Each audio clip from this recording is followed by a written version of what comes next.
پیامبر علیه الصلاة و السلام گفتن که الا اخلفه الله خیرا منه، مگر اگر همین دعای گفت الله تعالی از مصیبتش عوض نیک میدهد.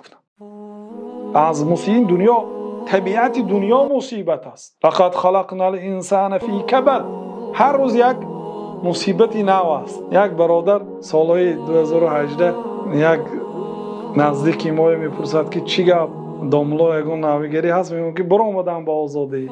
میگه 2 سال این جانب اکنون یک خبری خوش شنیدم. هر سحر یک خبری بد، یک خبری بد، یک خبری بد. من در خاطر ندارم که در همین مدت 2 سال یگان خبری خوش شنیده باشم. یعنی دنیا همین خیلی است.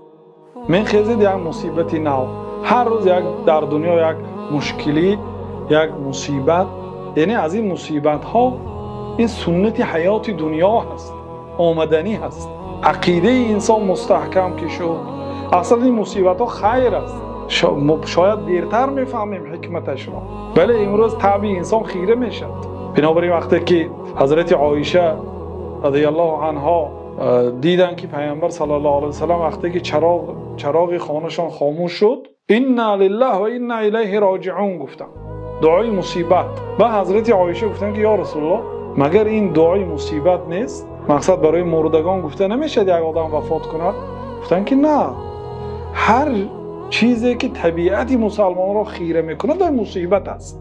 هر خبری ناخوش، هر چیزی که طبیعت شما را خیره میکنه در مصیبت است. وظیفه دار است مسلمان که الحمدلله گوید وقتی که شنید مصیبت را، یکم کلمه، بعد انا لله و انا الیه راجعون، بعد اللهم اجرنی فی مصیبتی و اخلف لی خیرا منها، پروردگار به این مصیبت من اجر ده برای من، و اخلف لی خیرا منها، برای من عوضی بهتر ده. از این دیدن چیزی که میگیری به عوضش عوضی بهتر ده. پیامبر علیه الصلاة و السلام میگه الا اخلفه الله خیرا منه، مگر اگر همین دعای گفت الله تعالی از مصیبتش عوضی نیک میدهد.